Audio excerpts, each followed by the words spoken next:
উপহার, তাও আবার বিশাল ফ্ল্যাট, সেটাও আবার যেন তেন জায়গায় নয়, যুক্তরাজ্যের হ্যাম্পস্টেডে। ফ্ল্যাটটি উপহার পান টিউলিপ সিদ্দিকের বোন আজমিনা সিদ্দিক রূপন্তী, যার বাজার মূল্য বিলিয়ন বিলিয়ন পাউন্ড। যুক্তরাজ্য ভিত্তিক গণমাধ্যম দ্য টেলিগ্রাম প্রকাশ করেছে এ চাঞ্চল্যকর তথ্য।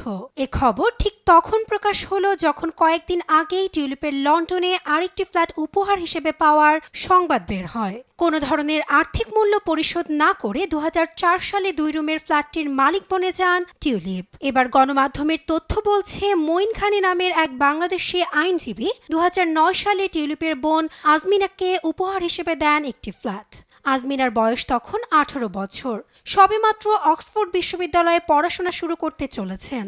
উপহার দেওয়া ব্যক্তিটি হাসিনার ঘনিষ্ঠ সহযোগী, যার সাথে শেখ হাসিনার ছবিও রয়েছে। তবে উপহার সংশ্লিষ্ট একের পর এক খবর প্রকাশে যুক্তরাজ্যে চাপ বাড়ছে টিউলিপের ওপর। ব্রিটেনের ক্ষমতাসীন লেবার মন্ত্রিসভার সদস্য টিউলিপ, যিনি economic secretary to the treasury and city minister হিসেবে দায়িত্ব পালন করছেন, যার কাজ যুক্তরাজ্যের অর্থবাজার সংশ্লিষ্ট দুর্নীতি প্রতিরোধ করা। খোদ তার নামে এমন তথ্য প্রকাশে বিপাকে পড়েছেন টিউলিপ। হাসিনার আমলে নানা সুবিধা আদায়ের অভিযোগও রয়েছে টিউলিপ ও তার পরিবারের বিরুদ্ধে। এ বিষয়ে এখন পর্যন্ত কোনো মন্তব্য করেননি টিউলিপ।